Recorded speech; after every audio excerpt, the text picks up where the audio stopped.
मैं हूं कपिल और आप देख रहे हैं नेक्स्ट 9 न्यूज। अगर दिल्ली में आम आदमी पार्टी की बात करी जाए तो वो चौतरफा तरीके से घिरती हुई नजर आ रही है। हमने आपको बताया था कि मनीष सिसोदिया पर सीबीआई और ईडीआई का शिकंजा कस चुका है और सुकेश चंद्रशेखर ने बड़ा आरोप लगाया था और कहा था कि अरविंद केजरीवाल का अगला नंबर है। अब आपको ये भी बता दें कि जो दिल्ली के उपराज्यपाल हैं वीके सक्सेना, उन्होंने अरविंद केजरीवाल को पत्र लिखा और इसमें उन्होंने ये पूछा है कि आखिर दिल्ली में जो पीने वाला पानी है उसकी गुणवत्ता कितनी अच्छी है, क्योंकि उन्होंने आरोप लगाया कि जो गंगा है, माफ कीजिएगा यमुना है, उसका जो जल स्तर है एक लेवल तक होना चाहिए और इसमें साफ सफाई नहीं हो पा रही है। इसी वजह से इसका जो जल स्तर है वो लगातार घटता हुआ नजर आ रहा है।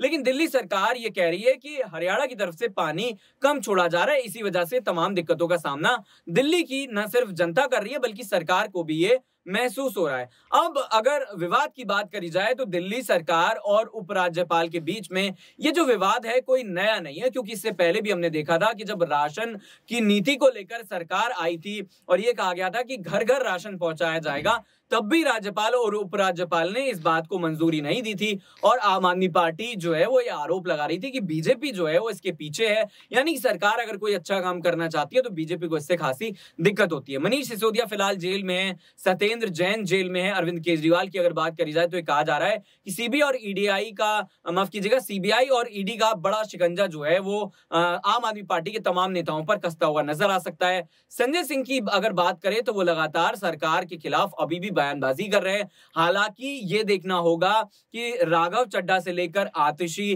के साथ सौरभ भारद्वाज, अभी भी तमाम ऐसे कद्दावर नेता आम आदमी पार्टी में हैं जो लगातार बयानबाजी कर रहे हैं, सरकार की कलई खोल रहे हैं और ये कह रहे हैं कि ईडी और सीबीआई का यूज जो है वो बीजेपी के नेताओं के ऊपर क्यों नहीं होता। अगर जो सत्येंद्र जैन है, मनीष सिसोदिया है, कल को अगर ये बीजेपी में शामिल हो जाते हैं तो फिर जो बीजेपी की वॉशिंग मशीन है वो सारे दाग धो देगी और फिर हम ये देखेंगे कि इनके खिलाफ कोई भी जो कार्रवाई है, कोई भी कानूनी शिकंजा वो कसता हुआ नजर नहीं आएगा।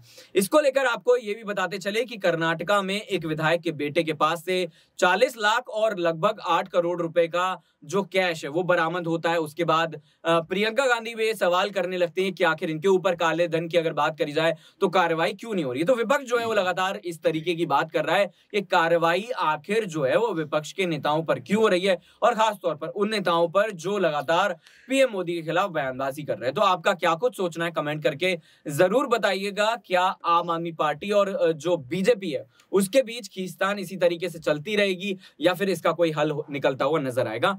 नमस्कार।